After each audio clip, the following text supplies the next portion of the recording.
And this is biological. Testosterone is a hormone that, if given to women, women become more aggressive, and this is something that has been confirmed in Western medicine. So I think that males, by their nature, have aggressive tendencies. If they're not tempered by good upbringing, by their mothers, by humanization, and by an understanding of the awesome task and responsibility of being in a human relationship, whether it be family, in terms of a son towards the parents towards the children, or a husband towards the wife.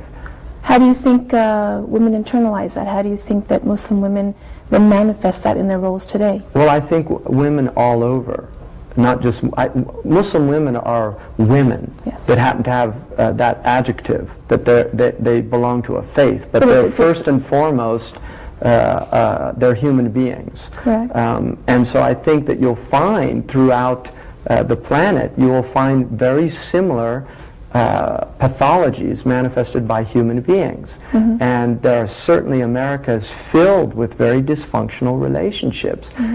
Women here are grossly abused. The number one cause of murder amongst women in the United States is from their husbands or their boyfriends. I mean, you see this. So I don't think you can say Muslims have any monopoly on the mistreatment of women. I think globally we have a problem. The problem in Islam occurs when Muslims do not adhere to the traditions of Islam, to the teachings of Islam, and vice versa.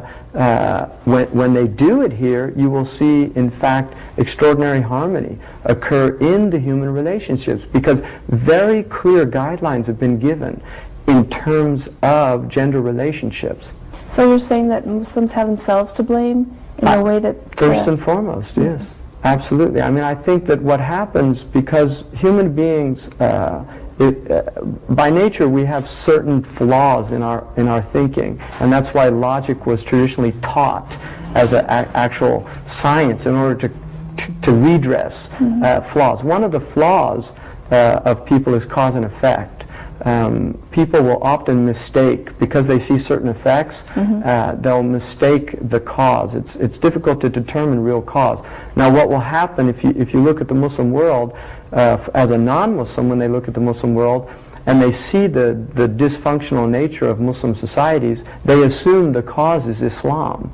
Okay. Whereas for a Muslim looking at the Muslim world and understanding his religion, he knows, in fact, the cause is the abandonment of Islam.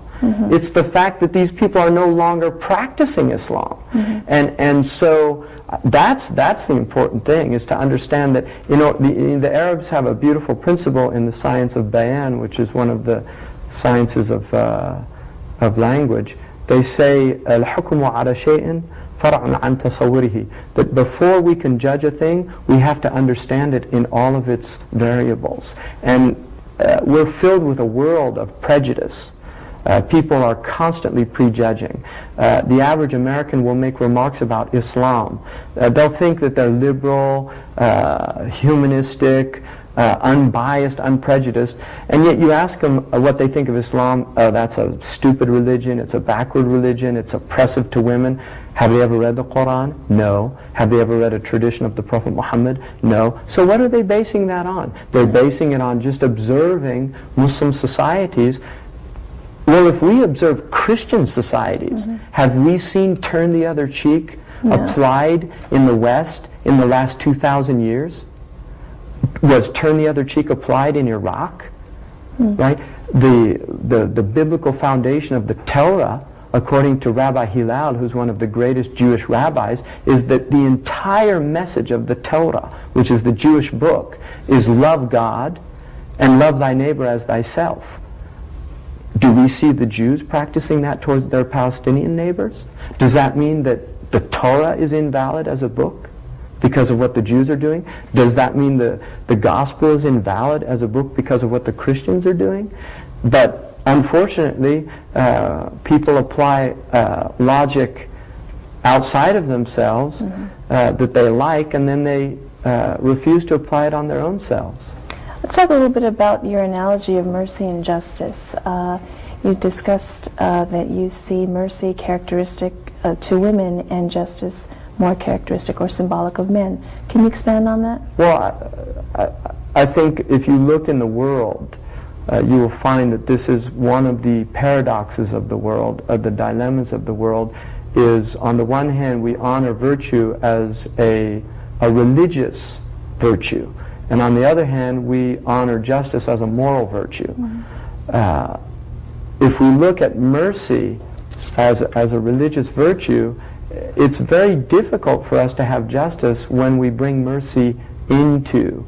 As some say, like Shakespeare, that mercy must temper justice. In other words, be just, but have that mercy temper the justice to prevent it from becoming harm or becoming a harshness.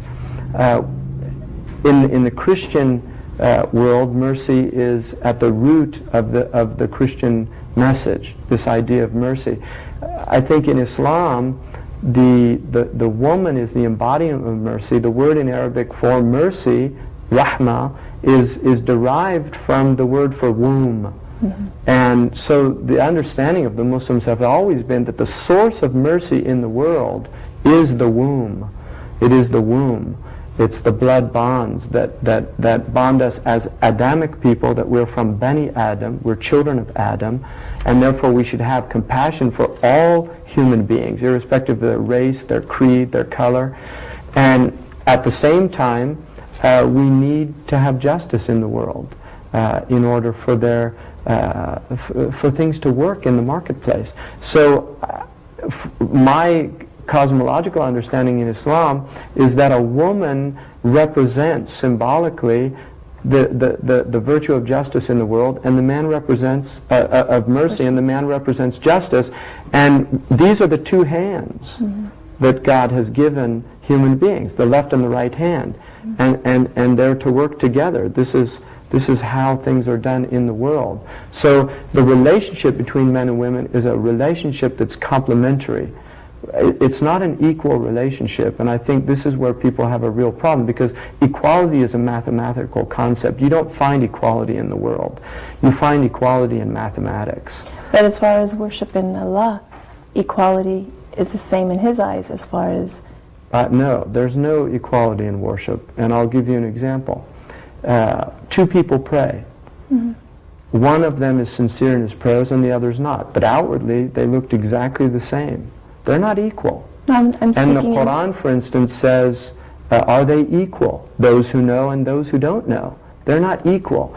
We're not living in a world of equality, and I think this is one of the modern misconceptions of the world, this lie to try to create this so-called egalitarian society. There has never on this planet been an egalitarian society. Human beings are not equal. They're not equal in talent and gifts. The only place where they are equal is before the law. That is the only place. If a rich man and a poor man come before a judge, that judge has to treat them the same before the law. If a male or a female comes before a judge, that man must treat them equal before the law.